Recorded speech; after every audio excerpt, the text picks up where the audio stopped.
Hello guys! Ako si Daday! Ay, Daday. Yan day pag nakay babae ng anak sino. May kabuntag ba? Nakay sudlay-sudlayan. Kailangan din naman sudlayan ang buhok. Oh, kapo kaya buhok day.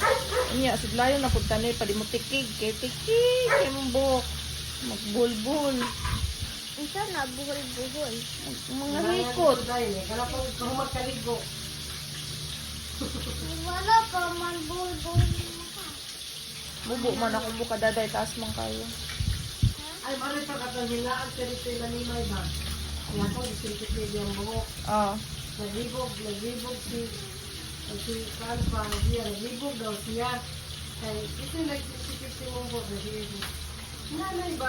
Nanay nga kuwan ba? Nanay ni Iliboy, naglibog sila. Kita man si nanay ni May. Dili ba? Katong nanay ni Grace Food ba? So, kaya lagi daw nila kay Nono, si Gia pa. Oh, gwapa na.